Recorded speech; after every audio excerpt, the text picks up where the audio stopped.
News vanguard.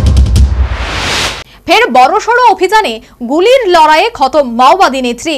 ঘটনাস্থল থেকে উদ্ধার বিপুল পরিমাণে অস্ত্রশস্ত্র।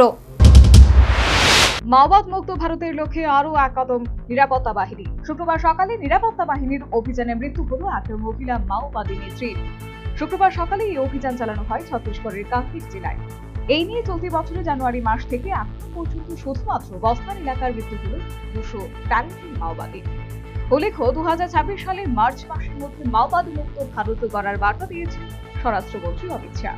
এরপর থেকে ছত্তিশগড়, অন্ধ্রপ্রদেশ, ঝাড়খণ্ডের মতো মাওবাদী অধ্যুষিত রাজ্যগুলিতে মাও বিরোধী অভিযানে ব্যাপক গতি পেয়েছে। গোয়েন্দাদের মতে বর্তমানে ছত্তিশগড় তেলেঙ্গানা সীমান্তবর্তী কারেকুট্টা পাহাড়ি এলাকা মাওবাদীদের অন্যতম শক্ত ঘাঁটি। এই এলাকা থেকে মাওবাদের শিকড় উপড়ে ফেলতে প্রায় 3000 আধা সেনাকে নামানো হয়েছে।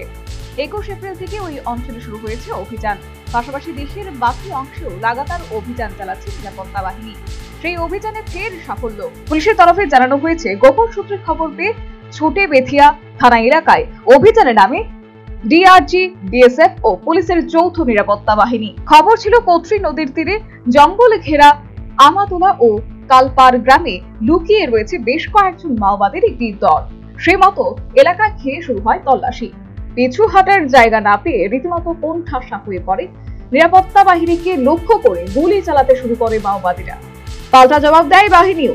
দীর্ঘক্ষণ দুপক্ষের গুলির লড়াই চলার পর অবশেষে মৃত্যু হয় এক মহিলা মাও নেত্রীর। ঘটনাস্থল থেকে উদ্ধার হয়েছে বিপুল পরিমাণ অস্ত্রশস্ত্র। National bureau report, news vanguard.